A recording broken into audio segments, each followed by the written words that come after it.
Hey guys, welcome back to another video. എല്ലാവർക്കും സുഖമല്ലേ? ഞാൻ എൻ്റെ +2 കഴിഞ്ഞപ്പോൾ ഒരു സ്കോളർഷിപ്പിന് അപേക്ഷിച്ചിട്ടുണ്ടായിരുന്നു കേട്ടോ. അതിപ്പോൾ 1 കൊല്ലം കഴിഞ്ഞിട്ടാണ് സ്കോളർഷിപ്പ് റെഡിയായി എന്നുള്ള കാര്യങ്ങളൊക്കെ വിളിച്ച് പറയുന്നത്. സോ ഇന്ന് അത് വാങ്ങാൻ വേണ്ടി ഞാൻ മലപ്പുറത്ത് DEO ഓഫീസ് വരെ പോവുകയാണ്. ആദ്യമൊന്നും കുഴപ്പമുണ്ടായില്ല, കുറച്ച് കഴിഞ്ഞപ്പം നല്ല മഴയാണ്. ഞങ്ങളാണെങ്കിൽ കുടയും കാര്യങ്ങളൊന്നും എടുത്തിട്ടില്ല.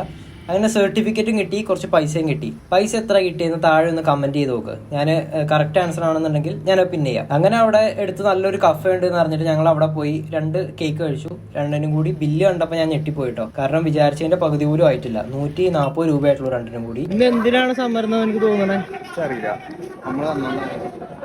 അത് കഴിഞ്ഞ് തിരിച്ച് വീട്ടിൽ പോകാൻ നോക്കിയപ്പോഴാണ് ഇവിടെ ഭയങ്കര സമരം. നേരെ ഞങ്ങൾ ബസ് സ്റ്റാൻഡിൽ പോയി ബസ് കയറിയപ്പോഴാണ് അവിടെയും ഷൂട്ടിങ്. അവിടെ ഷൂട്ടിംഗ് എന്ന് വെച്ചാൽ ചെറിയ ഷൂട്ടിംഗ് അല്ല, മീഡിയ 1 ഉണ്ട്, ന്യൂസ് 24 ഉണ്ട്, മാതൃഭൂമി ഉണ്ട്, എല്ലാ വലിയ ന്യൂസ് ചാനൽസും ഉണ്ട് കേട്ടോ. ബാക്കി ഉണ്ടെങ്കിൽ ചിലപ്പോൾ എന്നെ ന്യൂസിൽ നിങ്ങൾ കാണും. എന്താണ് പറയാനുള്ളത്?